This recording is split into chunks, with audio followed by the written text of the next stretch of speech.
नमस्कार दोस्तों, 15 अगस्त सिर्फ एक तारीख नहीं है। यह वह दिन है जब हम अपने स्वतंत्रता सेनानियों के बलिदानों को याद करते हैं और यह भी सवाल पूछते हैं कि आज़ाद भारत ने 79 वर्षों में क्या हासिल किया और अगले 21 वर्षों में भारत को कहां पहुंचना है। दोस्तों, 15 अगस्त 2026 यानी कि इस वर्ष का जो 15 अगस्त है, स्वतंत्रता दिवस है, यह बहुत खास होने वाला है। क्योंकि इस वर्ष भारत जो है अपना 80वां स्वतंत्रता दिवस मना रहा है और इस बार सरकार के कार्यक्रमों में दो बड़े संदेश दिखाई दे रहे हैं। पहला, युवा शक्ति फॉर विकसित भारत @ 2047 और दूसरा 150 वर्षों का वंदे मातरम का भी 150 वर्ष हो चुका है, तो 150 ईयर्स ऑफ वंदे मातरम। ये दो जो कार्यक्रम है ये संदेश के रूप में हम लोग देखेंगे। यानी एक तरफ भारत की विकसित और राष्ट्र भावना और दूसरी तरफ युवा शक्ति और 2047 का विकसित भारत। लेकिन सवाल है, 2026 के इस स्वतंत्रता दिवस पर प्रधानमंत्री नरेंद्र मोदी जी की राजनीतिक, आर्थिक और सामाजिक रणनीति क्या हो सकती है। अगले दोस्तों 150 ईयर्स ऑफ वंदे मातरम का भी संदेश देखने के लिए मिलेगा।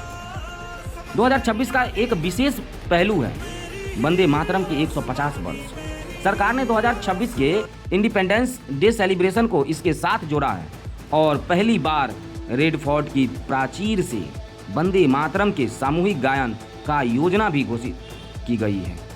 इसका राजनीति और सामाजिक संदेश भी है, महत्वपूर्ण है। एक तरफ नेशनल परेड तो दूसरे तरफ हिस्टोरिकल मेमोरी और तीसरी तरफ फ्यूचर इंडिया। यानी संदेश यह बनाने की कोशिश है कि भारत अपनी विरासत को याद करते हुए भविष्य की ओर आगे बढ़े।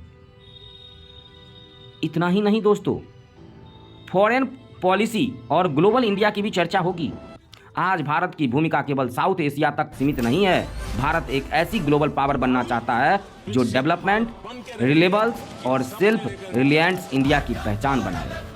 प्रधानमंत्री ने 2026 में भी भारत को तेजी से बढ़ती और विश्वसनीय अर्थव्यवस्था के रूप में प्रस्तुत किया है। इसलिए 15 अगस्त के संदेश में ग्लोबल इंडिया का विशेष विषय भी बहुत महत्वपूर्ण होने वाली है। Trade, technology, defence, energy security और ग्लोबल डिप्लोमेसी।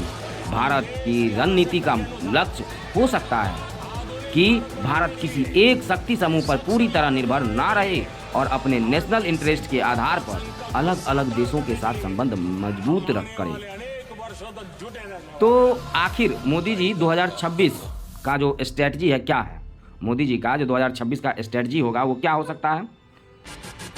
अब देखिए, अगर पूरे विश्लेषण को 5 शब्दों में समझे तो 2026 की संभावित रणनीति को हम इस तरह समझ सकते हैं, जैसे युवाओं को 2047 की यात्रा का केंद्र बनाना, इकोनॉमी हाई ग्रोथ को एम्प्लॉयमेंट और मैन्युफैक्चरिंग में बदलना, टेक्नोलॉजी, एआई, डिजिटलाइजेशन और इनोवेशन के जरिए प्रोडक्टिविटी बढ़ाना, नेशनल आइडेंटिटी, वंदे मातरम, स्वतंत्रता आंदोलन और राष्ट्रीय एकता के जरिए कॉमन नेशनल आइडेंटिटी को मजबूत करना, विकसित भारत 2047, आज की योजनाओं को 2047 के लॉन्ग टर्म गोल से जोड़ना। लेकिन चुनौती भी कम नहीं है। अब एक बैलेंस एनालिसिस जरूरी है। भारत के सामने कई चुनौती है। पहला, रोजगार।